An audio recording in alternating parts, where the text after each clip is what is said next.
Hello everyone, आप सभी का स्वागत करती हूँ और उम्मीद करती हूँ कि आप सब अच्छे से होंगे। आज के वीडियो में बहुत ही कुछ खास है, खास इसलिए क्योंकि वो मुझसे जुड़ा हुआ है, बल्कि आपसे कुछ ऐसे पल शेयर करना चाहती हूँ जो मुझे तो खुशी देते ही देते हैं, लेकिन उम्मीद ये करती हूँ कि जो लोग मुझसे दिल से प्यार करते हैं उनको भी मेरा ये रूप पसंद आएगा। तो सबसे पहले तो मैं धन्यवाद कहना चाहूँगी अपनी यूट्यूब पर ही बनी हुई मित्र, मुझसे छोटी हैं तो वो मुझे बड़ी बहन मानती हैं, अलका अभिजीत शुक्ला जी, जिन्होंने मुझसे कहा कि दीदी अगर आपका बीपी हाई होता है तो आप अपने ऐसे पलों को याद करिए जो आपको बहुत अधिक खुशी देते हों। तो अलका जी, वो पल मैं आपके साथ शेयर करना चाहती हूँ जो कि मुझे बेहद खुशी देते हैं। जब भी मैं फ्री होती हूँ तो अक्सर उस चीज़ को सोचती हूँ और उस पर वर्क भी करती हूँ, और वो क्या है वो आज आपको बताती हूँ। कुछ लोग जानते हैं कि मैं लिखती हूँ, और कुछ लोग यही जानते हैं कि यूट्यूब पे खाना वगैरह ही शेयर करती हूँ, क्योंकि जो लोग नए जुड़े हैं वो नहीं जानते कि मैं लिखती भी हूँ या छोटी मोटी लेखिका हूँ। तो उन्हीं पलों को मैं आपके साथ शेयर करना चाहती हूँ। वो इसलिए कि कुछ लोगों को लगता है कि उनका जीवन जो है वो निरर्थक है, वो कुछ अपनी लाइफ में कर नहीं पाए, उनके बहुत सारे ऐसे सपने हैं जो अधूरे रह गए, या बहुत सारे उनके पास हुनर है वो उसको बाहर नहीं निकाल पाए। तो ऐसे लोगों के लिए हो सकता है ये वीडियो थोड़ा-सा प्रेरित करने वाला हो। वो इसलिए कि भले ही आप गृहिणी हों, भले ही आपके पास वक़्त ना हो, लेकिन जब आप किसी भी फ़ील्ड में अभिरुचि रखते हैं, तो उसके लिए वक़्त अपने आप निकल आता है, आपको अलग से निकालने की ज़रूरत नहीं पड़ती है। क्योंकि आप देख सकते हैं बहुत सारे कुकिंग चैनल हैं जिनके मिलियंस में सब्सक्राइबर्स हैं, और वो अपने घर को भी बखूबी देखते हैं, बच्चों को भी देखते हैं, और अपने शौक़ को भी पूरा कर रहे हैं। तो मेरा शौक़ जो है वो कुकिंग नहीं है, कुकिंग के अलावा कुछ और है। कुकिंग है लेकिन बहुत ज़्यादा मैं कोई रुचि नहीं रखती हूँ, और बहुत अच्छा मैं बना लेती हूँ खाना, ऐसा भी नहीं है। मेरे जैसा हर गृहिणी बनाती है, लेकिन थोड़ा-सा जो हटके मेरे पास है वो ये है कि मेरे शब्द जो हैं अब वो मेरी पहचान बन चुके हैं। और मैंने सच बता रही हूँ, सपने में भी नहीं सोचा था कि जो मैं लिखती हूँ वो एक दिन समाज में मेरी छोटी-सी पहचान बना देगा और लोगों के बीच में मुझे प्रतिष्ठा दिलाएगा। मैं तो केवल अपने मन को शांति देने के लिए लिखती थी, मन की भावनाओं को बाहर निकालने के लिए लिखती थी ताकि मुझे अच्छा लगे। लेकिन लोगों ने उस चीज़ को सराहा। जब मेरी रचनाएँ प्रकाशित हुईं तो लोगों ने बहुत अधिक स्नेह दिया, सम्मान दिया, और उन्हीं उपलब्धियों को आप सबके बीच शेयर करना चाहती हूँ, आपको दिखाऊँ। अभी कैमरा उल्टा है इसलिए इसमें उल्टा आ रहा है। ये ट्रॉफ़ी मुझे मिली थी मेरे मायके में, और मेरी बहुत अच्छी मित्र है। वो इसलिए क्योंकि मित्र वही होते हैं जो आपका दिल से सम्मान करें, आपकी भावनाओं को समझें और निस्वार्थ होकर के आपका साथ दें।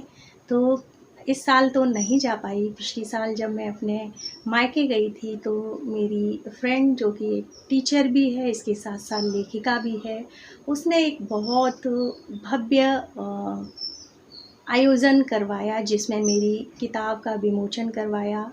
इसके साथ-साथ उसने मुझे सम्मान भी दिलाया। सम्मान इसलिए क्योंकि लोग जब वहाँ इकट्ठा हुए तो उससे पहले वो नहीं जानते थे कि मैं एक लेखिका हूँ, और मायके में जाकर इतना अधिक सम्मान अगर मुझे मिला तो इसका पूरा श्रेय मेरी फ्रेंड जो है डॉक्टर महालक्ष्मी सक्सेना, उसको जाता है। वो इसलिए कि उसने निस्वार्थ होकर के इतना सारा खर्चा मेरे ऊपर किया, क्योंकि किसी भी आयोजन में आप समझ सकते हैं कि थोड़ा बहुत पैसा नहीं लगता है, बहुत लगता है। और उसमें अगर सम्मान मिला, मुझे मिला, लोगों का अगर फोकस रहा तो मेरे ऊपर रहा, तो और उसको इस चीज़ से कोई जलन नहीं हुई बल्कि बहुत खुश थी। मैं भी खुश थी कि मेरे मायके में आज मुझे नई पहचान मिली है। बहुत कम लोग जानते थे कि मैं लिखती हूँ, लेकिन वहाँ मेरी किताब को लोगों ने बहुत अधिक हाथों हाथ लिया, मुझे बहुत सम्मान दिया और कैसा लगा होगा उन पलों में आप समझ सकते हैं। उसकी फ़ोटो अगर मेरे पास हुई तो मैं इस वीडियो में ज़रूर ऐड कर दूँगी। और दूसरा जो सबसे बड़ा सम्मान था वो हुआ था दिल्ली में, दिल्ली पब्लिक लाइब्रेरी के अंदर, जिसमें कि मैं नहीं जा पाई थी और उस अवार्ड को लिया था सुश्री लता यादव जी ने, और उन्होंने ही अपने पति जो हैं उनके मेजर थे, उनकी स्मृति में दिया था, जिसमें कि 2500 रुपये का चेक था और इसके अलावा मोमेंटो था और सर्टिफिकेट था। तो वो उनके घर जाकर मैंने लिया। वो पल मैं कभी नहीं भूल सकती अपने जीवन के।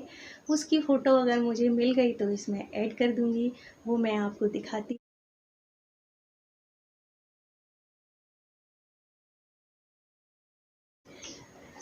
ये भले ही ट्रॉफ़ी हों, लेकिन ये बहुत अनमोल होती हैं। आपकी धन दौलत एक तरफ और इस टाइप का सम्मान एक तरफ, क्योंकि ये केवल लकड़ी की बनी हुई कोई छोटी सी चीज़ नहीं है, बल्कि इसके अंदर बहुत सारा सम्मान होता है लोगों का।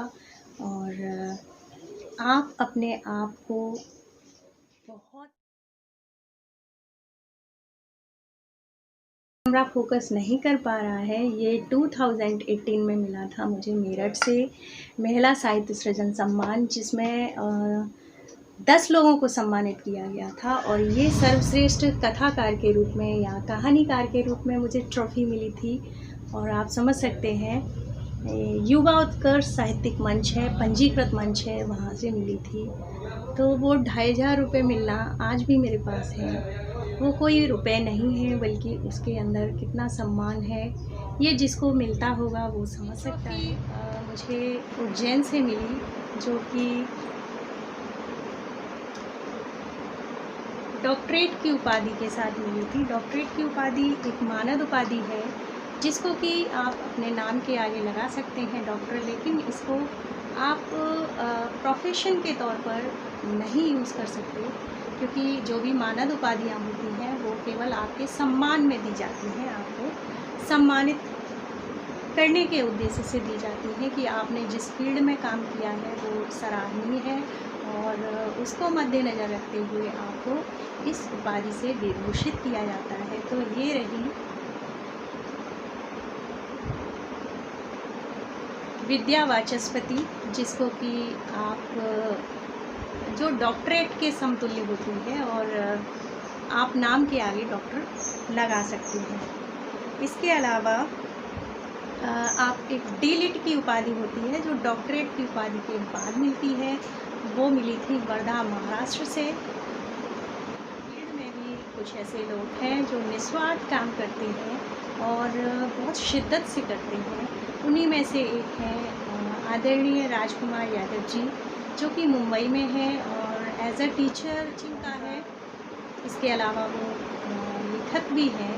मैं उनसे मिली तो नहीं, लेकिन इन फ्यूचर अगर ऊपर वाले की अनुकंपा रही तो भेंट भी हो जाएगी।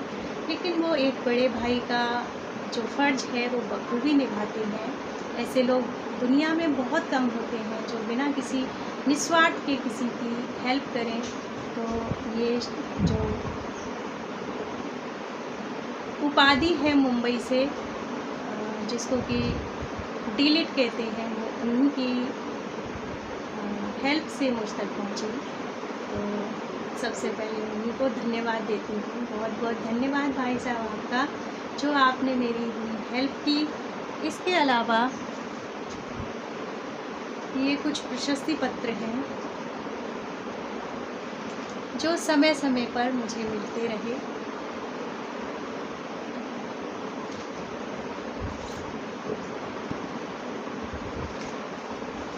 आज मन कर रहा है आपके साथ शेयर कर दूं।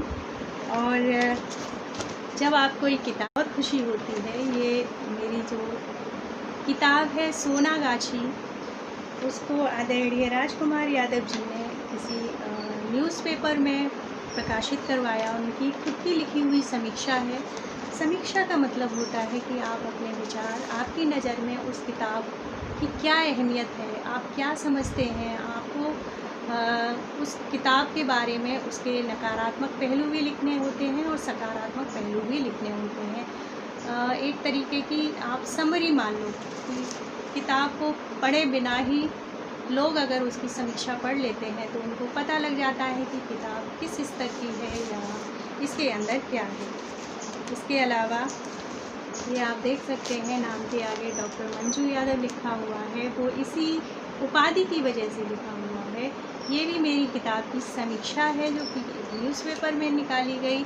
मुंबई से प्रकाशित हुआ था ये न्यूज़पेपर और आदरणीय राजकुमार यादव जी ने ही इसको प्रकाशित करवाया था। उन्हीं की